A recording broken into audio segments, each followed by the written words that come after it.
start. Alright, what's up guys, it's Cocaine Busters, alright. The topic that we have chosen for this poster presentation would be tropane alkaloids, alright. Tropane alkaloids, they don't differ much from the amines that we have learned in our lecture, alright. In the sense that they're just bicyclic amines. The reason they are bicyclic is due to the fact that they have two rings in their structure, right? Which is your pyrrolidine ring and your piperidine ring, and they both condense to form this structure over here. Alright, this structure that I'm pointing at is found in all tropane alkaloid compounds. Alright, it's like the ID tag of tropane alkaloids. It's an easy way to identify a tropane alkaloid. Cocaine, it is a tropane alkaloid, but we'll touch on that later.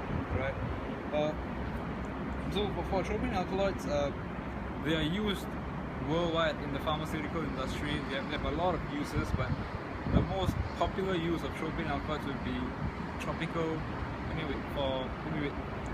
the most popular use of tropane alkaloids would be anesthetics. They have a very strong anesthetic effect on the human central nervous system, and that is also the reason why people abuse them, but we will slash them later.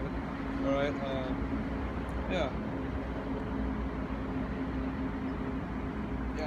that's just an intro on what are tropane alkaloids and their characteristics.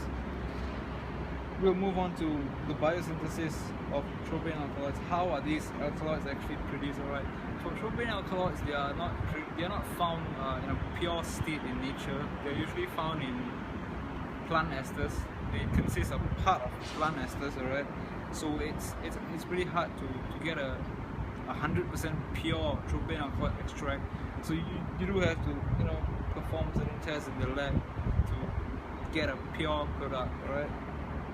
Alright, so it looks complicated, but I will try to simplify it as much as I can. Alright, first of all, you start off with this compound called L-ornithine. Alright, and it reacts with a carboxylase enzyme.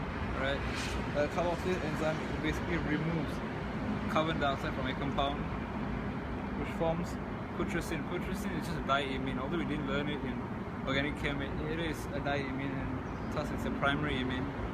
Alright, primary amines, they undergo this process called mono N-methylation. As you can see, putrescine undergoes mono N-methylation to form N-methyl putrescine. Alright,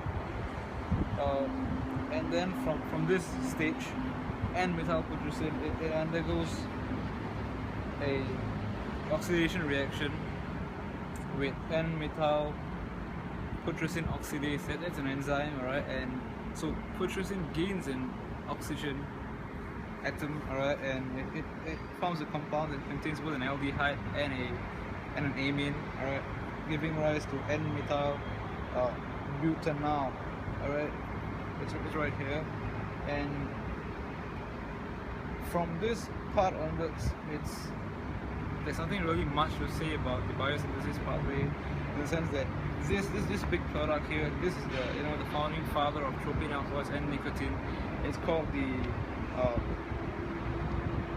N-methyl-1 pyrrolinium cation. It's from this substance in which tropane alkaloids are synthesized. Alright, and nicotine is synthesized too, but we are focusing on tropane alkaloids, so we will keep it to that. Alright, and yeah, so this is the biosynthesis pathway. These, although they look very complicated, these are just follow-up steps. And just before I move on to other aspects, this entire thing is known as a one-pot synthesis, in the sense that just by reacting two reactants together, you are able to create a domino-like effect of reactions. They just happen one after the other without you initiating those reactions, and this saves a lot of time, and this also saves a lot of resources. I mean, expensive chemicals are dangerous, and this is a very commonly used pathway in laboratories to synthesize drugs, right, and products for mass production. Right. Now we'll take a look at one of the most famous and popular tropane alkaloids in the world, which would be a cocaine hydrochloride, right? Also known as crack, blow, coke, right? Cocaine, yeah, it's a powerful anesthetic.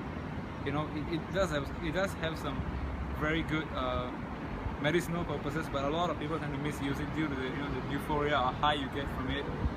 And one thing that is pretty interesting is that natural drugs, alright, like cocaine, cannabis, datura, belladonna, LSD, all of these drugs are psychologically addictive rather than physically addictive, rather than drugs like amphetamine, methamphetamine, and even heroin, right?